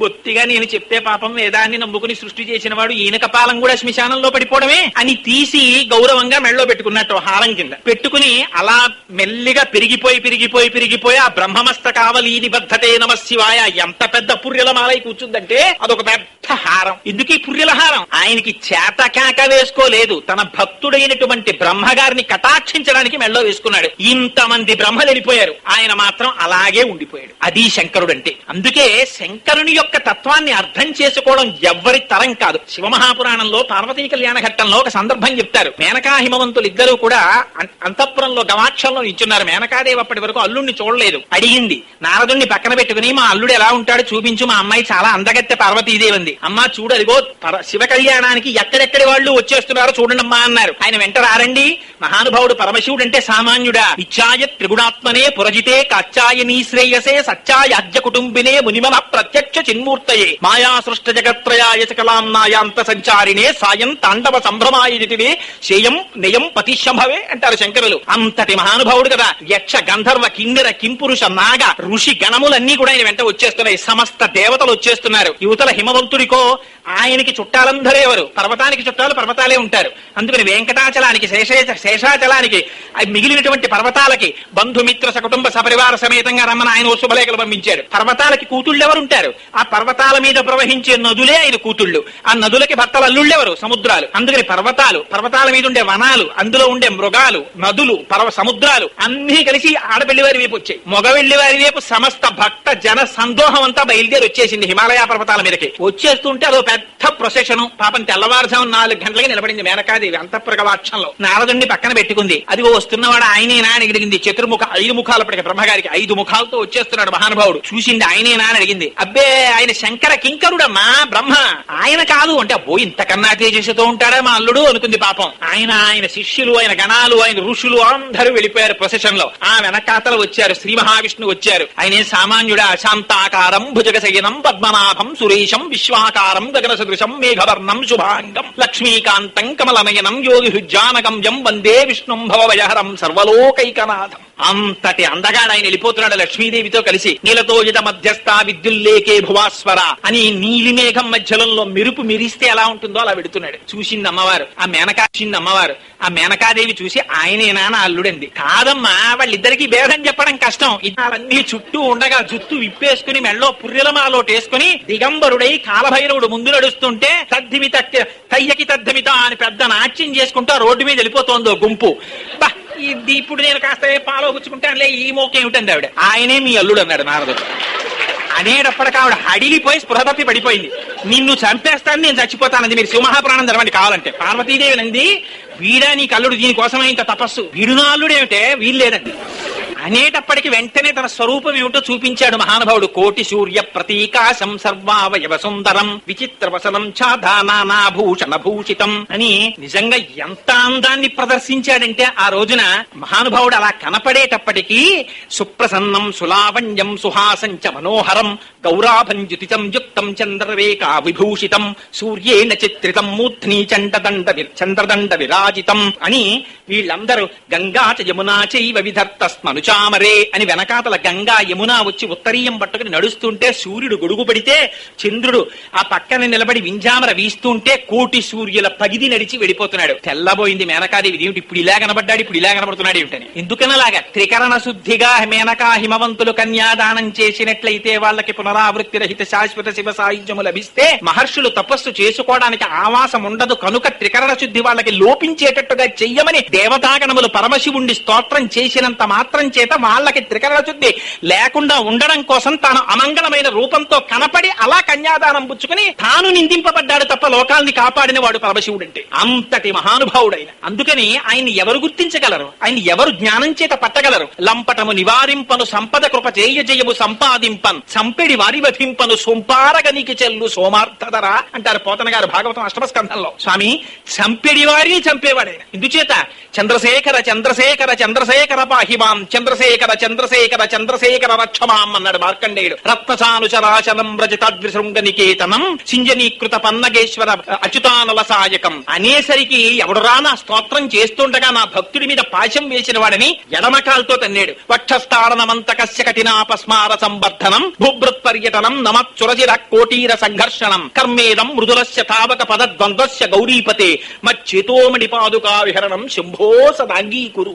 పొంగిపోయారు శంకరాచార్యులు వారు. అందుచేత అదిగో అటువంటి స్వరూపం ఉన్నవాడు మహానుభావుడు. అందుచేత ఆయన వ్యోమవ్యాప్త దేహాయ దక్షిణామూర్తయే నమః అటువంటి జటాజూటం ఉన్నటువంటి వాడు. ఇంకా ఆయన మెడలో చూస్తే ఎక్కడ చూసినా నాగాభరణాలు, చేతులకి పావులే, చెవులకి పావులే, మెడలోనూ పావులే, ఎక్కడ చూసినా పావులే. ఏమిటో ఈ పావులల్లని అర్థం కాదు. పరమశివుడికి ఒంటి నిండా పావులే. శంకరాచార్యులు వారు సౌందర్యలహరిలో ఎంత అందంగా దిప్పి పొడిచారంటే నిజంగాను ఆ పార్వతీదేవి గొప్ప సౌందర్య రాశి. సౌందర్యం అంటే పార్వతీదేవిదే ప్రపంచంలో. ఆ ఈం బీజాక్షరాన్ని ఉపాసన చేసి శ్రీ మహావిష్ణువు అమ్మవారి స్వరూపాన్ని పొందారు జగన్మోహినిగా. అందుకని పరమశివుడు చూడాలనుకున్నాడు జగన్మోహిని తత్వాన్ని. అంతటి సౌందర్య రాశి కనుక ఆ అమ్మవారు శివుడు వచ్చే లోపల అక్కడ సింహాసనం మీద కూర్చుందిట. కూర్చునుండగా అక్కడ కూర్చుని సరస్వతీదేవి స్తోత్రం చేస్తోందిట. అమ్మా, మీ ఆయన సామాన్యుడా, ఎంత గొప్పగా ఆనాడు త్రిపురాల్ని సంహరించాడమ్మా అని కీర్తన చేస్తుంటే శివే శృంగారార్థ తదితర జనే కుచ్చనపరా సౌందర్యలహరి శంకరులు అంటారు. ఆ పరమశివుడి గురించి చెప్తుంటే పొంగిపోయి మా ఆయన ఇంత గొప్పవారు కదా అని సంతోషంగా శంకరుడి యొక్క శృంగార రసంతో చూస్తుంది అమ్మవారు. శివే శృంగారార్థ తదితర జనే కుచ్చనపరా. అమ్మని అమ్మగా చూడకుండా, అమ్మలో అమ్మతనాన్ని చూడకుండా స్త్రీ సౌందర్యాన్ని చూసేటటువంటి చూపులను చూసే మహిషాసుర పట్ల తీవ్రమైనటువంటి దృక్కులతో చూస్తుంది అమ్మవారు. శివే శృంగారాధ్ర తదితర జనే కుచ్చనపరా సరోషా గంగాయాం. శివుణ్ణి స్తోత్రం చేస్తుంటే నీకే కాదు భర్త అయిన నాకు భర్తే అని శంకరుడి జటాజూటం మించి గంగాదేవి తొంగి చూసిందిట. ఏమిటి, నిన్ను భరించాడు కాబట్టి భర్త అని పేరు పెట్టుకున్నావు గాని పాణిగ్రహణం చేసి నేను ఆయన నా భర్త నీకు భర్త ఏమిటి అని కోపంగా ఇలా ఓసారి చూసిందిట గంగాదేవి వంక. నాకెందుకు వచ్చిన గొడవన ఆవిడ జటాజూటంలో గడిపోయిందిట. అందుకని శివే శృంగారాధ్ర తదితర జనే కుచ్చనపరా సరోషా గంగాయాం గిరిశ చరితే విస్మయవతి. ఆ శంకరుడి యొక్క వైభవాన్ని వర్ణిస్తుంటే అమ్మ బాబోయ్ నిజంగా ఆయన ఎలా చేశారు ఇవన్నీ అని ఆశ్చర్యంగా మొహం పెట్టి చూస్తుంటుందిట. చూసి ఇంతటి వాడు కదా నా భర్త అని పొంగిపోయి, ఎంతటి భర్త, మన్మధుణ్ణి కాల్చినటువంటి వాడు అమ్మవారి ముఖం చూసేటప్పటికి మాత్రం ఎంత పొంగిపోతాడంటేట. అందుకే శంకరాచార్యులు వారు అన్నారు, అమ్మా నీ గడ్డానికి మాత్రం ఉపమానం వేయనేవమ్మా. ఎందుకని కరాగ్రేణ స్పృష్టం తుహినగిరిన వత్సలతయా కరగ్రాహ్యం శంభో ముఖముకుర వృంతం గిరిసుతే. శంకరుడంతటి వాడు తమకంతో నీ గడ్డాన్ని ఎత్తిపట్టి నీ ముఖంలోకి చూస్తాడు. ఆయనకి మరులు కల్పించిన సౌందర్యం ఇది. ఎంత అందగత్తెవమ్మా అంటారు పార్వతీదేవిని. ఆ తల్లిట పొంగిపోయి ఇంత వాడు కదా నా భర్త అని సంతోషంగా ఆయన చెయ్యిలా పట్టుకోబోయిందిట. పట్టుకోబోయేటప్పటికి ఆయన చెవి చేతికి చుట్టుకున్న పిల్లపాము ఒకటి పాకి ఆవిడ చెయ్యి మీదకి ఎక్కిందిట. ఎక్కేటప్పటికి మధ్యలో ఇవొకటి అని గభాలన హరాహిభ్యో భీత. అమ్మో, పాములని అమ్మవారు భయంగా మొహం పట్టిందిట. హరాహిభ్యో భీత అని సరసిరుహసౌ భాగ్యజననీం. ఆ తామర పువ్వుల్ని జయించినటువంటి కన్నులు. సఖీషు స్మేరా తే చిలికెత్తెలతో హాస్యరసం మయి జనని దృష్టి కరుణ నా యందు కారుణ్యం అని. అది ఇప్పుడు మళ్ళీ ఇప్పుడు నేను ఆ సౌందర్యలహరి శ్లోకం వరసాలు అవన్నీ మళ్ళీ అందులోకి ఎడితే నీ మోహం నిన్నేమో ఈ శివుడు గురించి చెప్పరా అంటే మళ్ళీ నువ్వు అందులోకి పోయావు. నీకు దేవి శాఖా చక్రమణం రా, అటు పోతావు ఇటు పోతావు అని మీరు నన్ను నిందించకుండా. సరే, అందుకని స్వామి ఒంటి నిండా నాగాభరణాలు. ఏమిటి నాగాభరణం? నాగాభరణం అంటే దానికి 3 లక్షణాలు ఉంటాయి. అది తెలియక చాలా మంది అనుకుంటారు శంకరుడు ఏమిటండి. నేను చాలా మందిని చూశాను, పాపం ఎక్కడో క్షేత్రానికి వెళ్తారు, అది వాళ్ళ తప్పు కాదు, అమాయకత్వం. అక్కడికి వెళ్లి శంకరుడి ఫోటో ఒకటి తెచ్చుకుంటారు. నాలాంటి అఘాయిత్యం పండితుడు బయలుదేరుతాడు. ఏమండి శివుడి ఫోటోలు ఇచ్చారా? కొంపలు అడిపోతాయి, ఇంట్లో పెట్టుకుంటారేంటి, గుళ్ళో పెట్టేయండి అంటాడు. మర్నాడు పొద్దున్నే పాపం కొంగుచాట్న పెట్టి పట్టుకొచ్చేసి చీకటి పడకుండా ఏ చండికేశ్వరుడి దగ్గర ఏ నూతి పక్కనో ఎక్కడో పెట్టేసి వెళ్ళిపోతుంటారు. ఏ అర్చకుడో ఏ నీళ్లు తోడుకోవడానికో వచ్చి ఏమ్మా ఇక్కడ పెట్టేశారే, నిన్ననేగా వెళ్ళొచ్చారు కాశీ అంటే ఇంట్లో పెట్టుకోకూడదన్నారు లేండి అంటారు. అఘాయిత్యం పండితుడి మాట ఎక్కువ, అసలు చెప్పిన వాడి మాట ఎవరికి అక్కర్లేదు, కలియుగం. అందుకని అక్కడ తీసుకొచ్చి వదిలిపెట్టేస్తుంటారు. ఎందుకని? అమ్మా ఆయన మెళ్ళలో పాములు అవి వేసుకుంటాడండి, ఇంట్లో పెట్టుకోకూడదు. ఇటు పాములు వేసుకుంటాడంటే నిజంగా పాములు వేసుకుంటాడనేది అని అర్థం. పాములు వేసుకుంటాడంటే అదొక సింబాలిజం, దాన్ని అర్థం చేసుకో ఈశ్వర తత్వాన్ని. పావులంటే 3 లక్షణాలు ఉంటాయి. అసలు నాగభూషణుడు అన్న నామం ఒక్కదాన్ని ఒక రోజంతా ఉపన్యాసం చెప్పచ్చు. ఎందుకు ఆయనకి నాగభూషణుడు అంటారని. 3 లక్షణాలు ఉంటాయి పావుకి. పాము మృత్యువునకు చిహ్నము, పాము కాలమునకు చిహ్నము, పాము కామోపభోగమునకు చిహ్నము. 3 గుర్తులు పాముకి. పాము కరిస్తే ప్రాణం పోతుంది. అందుకే అమ్మో పాము అంటారు. పాము అంటే ఎందుకంత భయం? ఏదో చీమంటే ఓసారి కుడితే ఏదో గోకేసుకుంటే అయిపోతుంది. పాము ఓసారి కుట్టేస్తే పోనిద్దు, పాపం దాని సరదా తీరిపోతుందంటే ఏం ఊరుకోలేదు. ఓసారి కరిచేసిందంటే పోయిందంటే ప్రాణం. అందుకని సంసార సర్పదష్టానాం జంతునాం వివేకినాం. కాలసర్పము అంటారు. కాలము సర్పము రూపమై కరుస్తుంది, వాడు మృత్యువు పాలవుతాడు. అందుచేత మృత్యువుని పాముతో సంకేతిస్తారు. ఆయన పావుని మెడలో వేసుకుంటాడు. అంటే నేను మృత్యుంజయుడను, నాకు మృత్యువు లేదు, అందరిలా శరీరమును పొంది శరీరము పడిపోయేటటువంటి స్వభావం ఉన్నవాడను కాను. 1. 2 కాయిల్స్ ఆఫ్ టైం అంటారు. అంటే కాలము యొక్క స్థితిని చూపిస్తుంది పాము. పాము పుట్టలోకి వెళ్లి పడుకుంటుంది, పుట్టలోంచి బయటికి వస్తుంది. వచ్చేటప్పుడు చాలా జాగ్రత్త మెత్తగా వస్తుంది బయటికి వచ్చి తోక వరకు బయటికి వచ్చి వంకర్లగా పాకి వెళ్ళిపోతుంటుంది. కాలము కూడా అలాగే పాకి వెళ్ళిపోతుంది. కాలము భయానకము. తెలియనటువంటి వాడు ఏమనుకుంటారంటే అసంకల్పితమేవేహాయదకస్మాత్ ప్రవర్తతే నివర్త్యారంభమారబ్ధం నను దైవస్య కర్మ తత్తన్నారు అయోధ్యకాండలో వాల్మీకి మహర్షి. కాలోహి బలవాన్ కర్త సతతం సుఖ దుఃఖయోహో నరాణాం పరతంత్రాణాం పుణ్య పాపానుయోగత అంటారు దేవి భాగవతంలో వ్యాస భగవానుడు. కాలస్వరూపంలోనే పరమాత్మ మన యొక్క సుఖ దుఃఖములకు మనం చేసుకున్నటువంటి కర్మకి ఫలితాన్ని ఇస్తుంటారు. అందుకే మన వాళ్ళు తెలిసో తెలియకో ఆ మాట అనేస్తుంటారు. ఏమంటే పంతులు గారిని కుక్క కరిచేసింది అన్నారు అనుకోండి, అయ్యో పాపం అంటారంటే, అయ్యో వీడు ఏనాడో ఏ జన్మలోనో ఏ కుక్కనో నిష్కారణంగా కొట్టినటువంటి పాప ఫలము ఈనాడు ప్రారంధమై కుక్క రూపంలో వీడిని కర్మబడినది అని వాళ్ళు సిద్ధాంతం చేసినట్టు. అంత అనకుండా అయ్యో పాపం అంటారు. అయ్యో పాపం అంటే ఒకనాడు చేసుకున్న పాపం ఇవాళ ఫలితం ఇచ్చేసిందని దాని గుర్తు. అందుకని ఆ పాప ఫలాన్ని పుణ్య ఫలాన్ని పరమేశ్వరుడు ఇచ్చేస్తుంటాడు కాలస్వరూపంలో. అందుకని కాలము చేత ఇవ్వబడుతుంది. కాలస్వరూపమే పాము.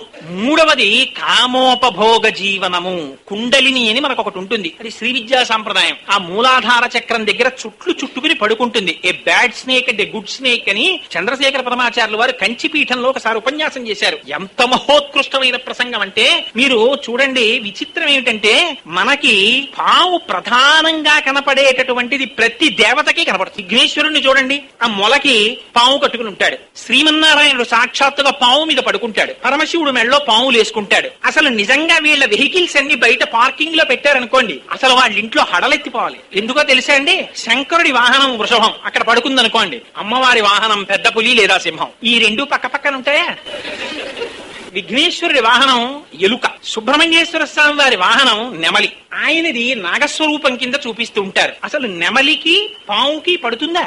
పడదు. పాముకి శత్రువులు శాస్త్రంలో ప్రధానంగా 3. ఏమిటవి? ఒకటి గరుత్మంతుడు. ఆ గరుత్మంతుడి చేత పాములు సంహరింపబడతాయి. రెండవది ముంగిస.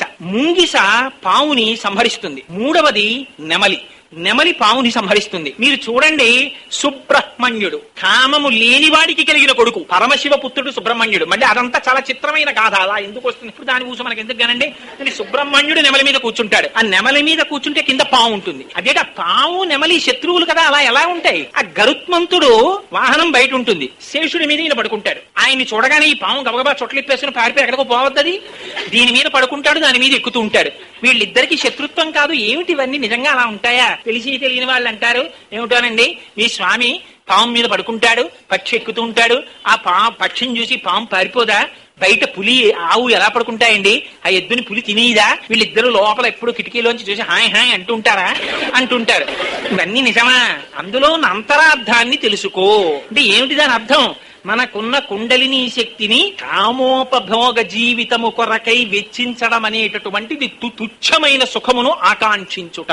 అలా కాకుండా వీర్య శక్తిని ఊర్ధముఖంగా కుండలిని శక్తిగా పైకి తీసుకు వెళ్ళగలిగితే అక్కడ అమృత దర్శనం అవుతుంది, సహస్రార దర్శనం అవుతుంది. అదే పాము సంసారమునందు ప్రవర్తిస్తే దుఃఖహేతువు. అదే పాము భగవంతుని వైపుకి నడిపిస్తే సుఖహేతు. పరమశివుడు మెడలో పాములు వేసుకుంటాడు, తల మీద చంద్ర వంకని పెట్టుకున్నది చంద్ర బింబమును కాదు. మీరు గుర్తు పెట్టుకోవాలి, చంద్ర వంక ఉంటుందంతే. చంద్రవంక ఉండడం ఏమిటి? శంకరుడు శివానందలహరిలో మొట్టమొదటి శ్లోకంలో చెప్తారు ఈ రహస్యాన్ని. కళాభ్యాం చూడాలంకృత శశికళాభ్యాం నిజతప ఫలాభ్యాం భక్తేషు ప్రకటిత ఫలాభ్యాం భవతు మే శివాభ్యాం అస్తోకత్రిభువన శివాభ్యాం హృది పునర్భవాభ్యాం ఆనంద స్ఫురదనుభవాభ్యాం నతిరియం అని. ఆయన చంద్రవంకని పెట్టుకోవడం అంటే చంద్రుడి యొక్క వృద్ధి, చంద్రుని యొక్క క్షయము, ఈ రెండింటి చేత కాలం నడుస్తుంటుంది. మీరు రోజు సంకల్పం చెప్తే ఏం చెప్తారు? ఏదో కార్తీక మాసే శుక్లపక్షే ఏదో నవమ్యాం అతి దశమ్యాం వాసర ఏదో భానువాసరే శుభనక్షత్ర శుభయోగతుపకరణ ఏవంగుడి విశేషణ విశిష్టాయాం శుభ్రతో శ్రీమాన్ శ్రీమత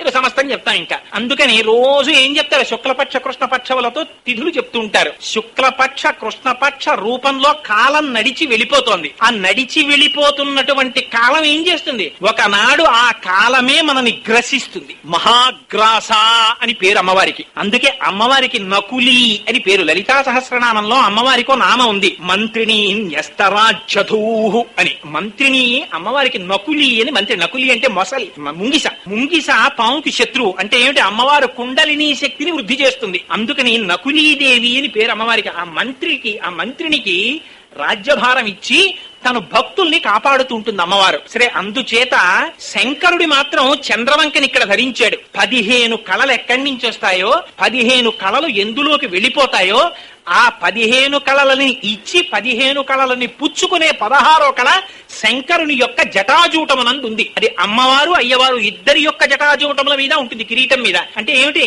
వాళ్ళు కాలాతీతులు. వాళ్ళు ఒకనాడు ఉండి ఒకనాడు లేనివారు కారు. వారు ఎన్నడూ ఉంటారు. ఇవాళ ఉన్నాడండి, రేపు ఉంటాడా అండి శంకరుడు, ఎల్లుండి ఉంటాడా అండి అని అడగకూడదు. ఎప్పుడూ ఉంటాడు. షడ్వికారములు ఉన్నటువంటి జగత్తుండదు గాని తదధిష్టానమైనటువంటి శంకరుడు మాత్రం ఎప్పుడూ ఉంటాడు. అందుకే కాలము చేత గ్రసింపబడేటటువంటి స్వభావం ఉన్న పదార్థాన్ని ఎవ్వరూ పుచ్చుకోకపోతే పరమశివుడు ఒక్కడు మాత్రమే పుచ్చుకుంటాడు. ఎందుకు పుచ్చుకుంటాడు? క్షీరసాగర మథనం చేశారు. ఎందుకు చేశారు? ఉన్న పదవులు సరిపోలేదు వాళ్ళకి. ఈ పదవుల్లో పర్మనెంట్ గా ఉండిపోవాలి, రిటైర్మెంట్ ఏజ్ రాకూడదంటే అమృతం తాగితే బాగుంటుందని చెప్పాడు ఎవరో. క్షీరసాగర మథనం చేశారు. ముందు బతికించేది రాలేదు, చంపేది వచ్చింది, హాలాహలం వచ్చింది. పరిగెత్తారు అందరూ. ఆ పాలవెల్లి లోపల అప్పటికప్పటికి మంద రాగము తిరిగన్ చప్పుడు నిండెన జండము చెప్పిడిదే మధురి చెవులు చిందరగొనియన్ ఆలోల జలది లోపల నాలో నహి విడిచి సురలన సురల బరపన్ గీలా కోలాహలమున హాలాహల విషము పుట్టె అవనీనాథ. ఆ హాలాహలం పుట్టేటప్పటికీ ఇంతమంది దేవతలున్నారు, ఇంతమంది రాక్షసులున్నారు. పుచ్చుకున్నవాడు ఒక్కళ్ళేడు. అది ఇలా పుట్టిందంటే అందరూ వెనక్కి తిరిగి పారిపోయారు. ఎక్కడికి పారిపోయారు? వెంటనే చెప్పేశారు పోతన గారు. శని కైలాసము జొచ్చి శంకరు నివాస ద్వారముంజేరి ఈశుని దవ్వారికులు అడ్డుపడ్డ తల మంచుంజొచ్చి కుయ్యో మొర్రో విను మాలింపుము చిత్తగింపుము దయన్ వీక్షింపు మంచు అంబుజానన ముఖ్యుల్ కనిరర్త రక్షణ కళా సంరంభునిన్ శంభురిన్. ఆర్తరక్షణ కళా సంరంభుట్టైన ఆర్తితో కొడుకు ఎంత చెడ్డవాడైనా కావచ్చు, నాన్నగారండి అన్నాడు అనుకోండి, ఒరే ఒక్కసారి రారా చూడాలనుందిరా నిన్ను అని తండ్రి ఉత్తరాలు రాస్తాడు. ఈ మధ్యనే ప్రమోషన్ వచ్చింది నాన్నగారు, లీవ్ ఎక్కువ పెట్టేస్తే పోతుందండి, ప్రమోషన్ రావడం కుదరదని వాడు ఫోన్ చేస్తుంటాడు. చిట్ట చివరికి వాడికి ఏదో జ్వరం వచ్చి ఎక్కడో ఇంటెన్సివ్ కేర్ యూనిట్ లోనో హాస్పిటల్లోనో పెట్టారు, ఒక్కసారి మిమ్మల్ని చూడాలనుందంటున్నారు మామయ్య గారు అని బేరం అంటుంది కోడలు. పాపం ఈ ముసలాయనకి 72 ఏళ్లు, సీనియర్ సిటిజన్ టికెట్ ఒకటి కొనుక్కుని ఇంకక్కడి నుంచి భార్యను తీసుకుని ఆ సామానంతా పట్టుకుని తడబడుతూ మోకాళ్ళు నిప్పి కూర్చోలేడు, నించోలేడు, సీటు దొరికిందో తెలియదు, దొరకలేదో తెలియదు, దొరికిన ఆఫర్ బెత్ ఎక్కలేడు. మళ్ళీ వాణ్ణి వీణ్ణి బతిమాలుకుని ఆ కొడుకు దగ్గరికి ఎడతాడు. నువ్వు పిలిస్తే రాలేదు, నేను ఎందుకు రావాలంటాడా తండ్రి అనడు. తండ్రి పరిగెత్తుకుంటూ వెడతాడు కొడుకు దగ్గరికి. ఎందుకని? ఆర్తితో నాన్నగారండి ఒక్కసారి మిమ్మల్ని చూడాలనుందండి అని కొడుకు అంటే చాలు వెళ్ళిపోతాడు. ఆత్మరక్షణ కళా సంరంభుని శంభుని. వాళ్ళిద్దరూ తల్లిదండ్రులు, అందుకని పరిగెత్తుకుంటూ వెళ్ళారట పరమశివుడి దగ్గరికి. అయితే ఆయన ఏమనాలి? ఏరా మీరేమో ఇప్పటిదాకా వచ్చినవన్నీ బుచ్చేసుకున్నారా, హాలాహలం వస్తే నా దగ్గరికి వచ్చారా, అదేమన్నా థమ్సప్ కోకోకోలా రాని తాగడానికి నేను బుచ్చేసుకోనాది అని అడగద్దండి ఆయన. ఆయన అన్నట్ట పార్వతీదేవి వంక తిరిగి అంటే జగముల దుఃఖము వింటే జల జనిత విషపు వేడివి ప్రభువై ఉంటకు ఆర్తుల ఆపద గెంటించుట దానఫలము దానం కీర్తి మృగాక్షి. పార్వతి చూసావా పిల్లలందరూ ఎలా ఏడుస్తున్నారో, పాపం హాలాహలం వచ్చేసిందిట, వాళ్ళని కాల్చేస్తోందిట, వాళ్ళని రక్షించకపోతే తల్లిదండ్రులను మనం ఉండి ప్రయోజనం ఏమిటి?